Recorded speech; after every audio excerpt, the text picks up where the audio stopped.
say, is this really about terror or is it about demography? Because we need to ask that question, and we need to really answer that question. It is about demography. It is about ethnic cleansing. It is about apartheid. It is about an Israeli policy that sees the conflict as a zero-sum game. And we really have to make that point clear.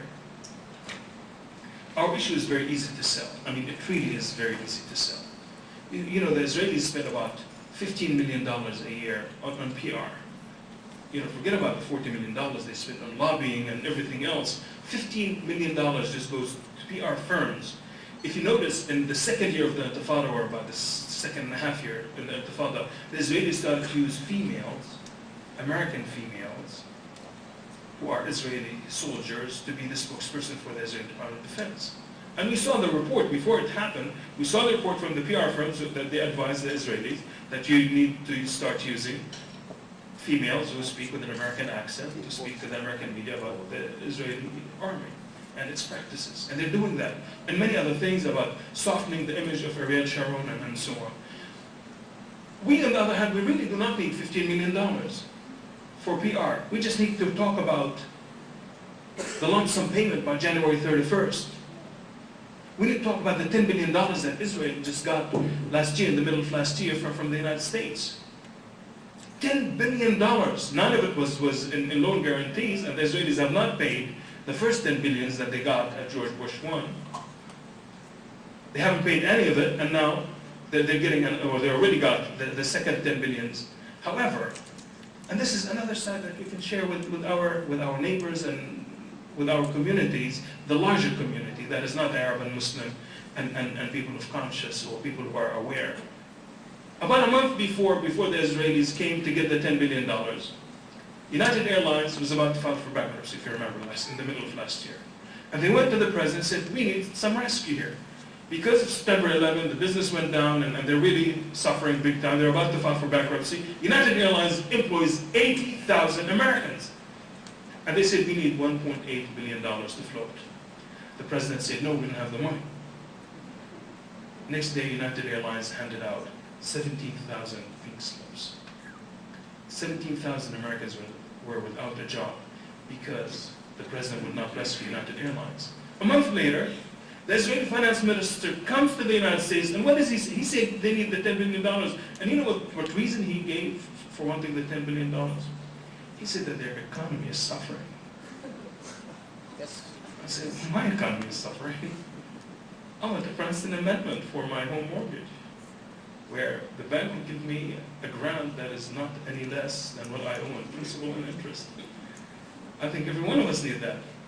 But really, on a serious note, imagine that United Airlines loses that kind of opportunity to be rescued by the government, and imagine if we go to the home base of United Airlines and we put half a page ad and we say, why is it that you denied United Airlines $1.8 billion opportunity to rescue itself and rescue 17,000 families from being unemployed, and at the same time you give $10 billion to Israel? I think we have a responsibility. And that responsibility is great. Especially that now we're seeing, I mean, at first we're seeing a trend in the Arab and Muslim community. First we lost the Arab left. I mean, the Arab left almost doesn't exist anymore, except in some circles, thank God. But in America here, we have some of the former Marxists and the former leftists, if you will, who are now all of a sudden, they're in love with the Republicans, they're in love with the president, and they just cannot spare an opportunity to really tell the president what a great job he's doing for us. And I'm not talking about Dr. Ziad Hassan, I'm just talking about everybody else.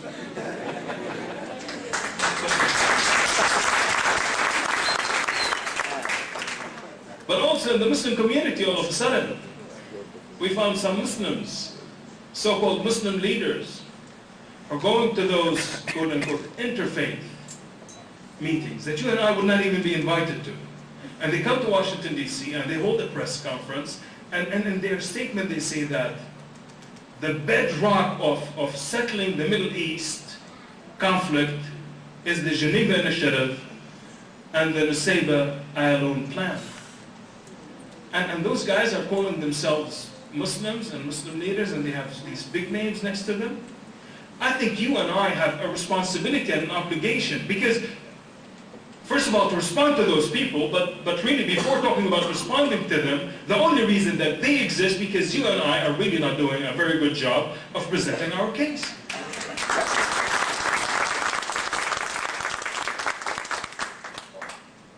There are great organizations, and you see the number of organizations that are sponsoring this event. I think we need to come together. And I'm talking about coming together practically. We did our congressional scorecard. This is our hall of fame. Those are the great members of the House and the Senate who did a very good job of supporting us and standing with us. But let me show you the hall of shame. A very crowded hall of shame. Let's see how your two senators did.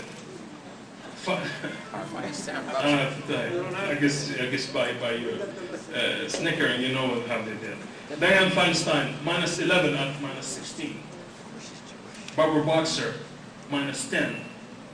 They have done a very horrible job. Brad Sherman, I mean, you have Brad Sherman here from California. You have Harry Waxman, -10. You have Howard Berman, -14, my goodness. And I think we need to hold their feet to the fire, and we need to come and really look at their record. How are they voting on different issues? And we need to call them to task. Brad Sherman said at the beginning of the Intifada, he said, we know who the bad guys are. They are the Palestinian mothers who are putting their children in front of Israeli soldiers so that they can be shot in order for them to get in front of CNN.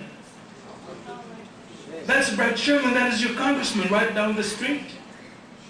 And I can only think of my 5-year-old. I mean, how many minutes in front of CNN would his life be worth to me?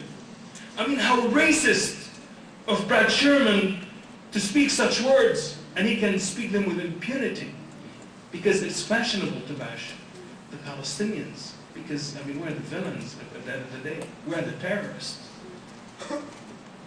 When we took the first ever congressional delegation that is sponsored by Muslim and Jewish organizations, ANJ and JPPI, and the Israelis stamped our passports, every one of us stamped our passports, denied entry.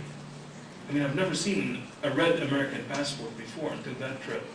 They are on the congressional delegation. I mean, some have the diplomatic, if you will, American passport, and the Israelis did not mind stamping those passports, denied entry. Because, frankly, the Israelis were confused what to do with this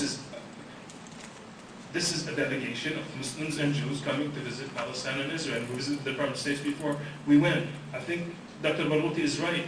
For once we are a little bit learning, slowly but surely we are learning the ropes that we don't, I mean, the way to do things is with not necessarily in-your-face type, where we have to hold the signs, you know, this guy is terrorist and that guy is bad, and we shout and we scream, and the only thing that the news media will give is a blip. Somebody's shouting, and they look really with their face wrinkled because they're shouting so hard, and just we have no control over that media. We took that delegation, they denied us entry because they're confused. And I wanted to end with sharing with you a story of really how effective these things can be. A member of Congress from this area sent his staffer with us. His staffer was a young lady from Iowa who was the queen of the county fair. She's never been outside of the United States or Canada. Her name was Michelle. And Michelle just felt the urge right when we got to Kennedy Airport that she had to tell me, say, by the way, Khaled, I'm going and I'm really neutral. I'm not taking sides. I said, Michelle, we don't want you to take sides. We don't want you to be neutral. We just want you to go and see how things are going. Michelle goes, and halfway through the flight, I just want you to know, I'm going neutral. I said, neutral, babe, neutral. We don't want you not to be neutral. We get there, and the Israelis deny us entry. They hold us for 6 hours. They take me in for 2 hours of interrogation, and everybody's nervous, and then they say, you're out of here. They kicked us out, with the exception of one Jewish person who was in the delegation. They say, you can come in. And of course, he was just too embarrassed to get in, and he refused. He's going to go by himself. The delegation goes out, and we go back to Jordan, cross back into Jordan, and we start our calls, and everybody is calling their member of Congress, and they call them the Department of State, the U.S. Embassy in Tel Aviv, and the council in Jerusalem and so on. And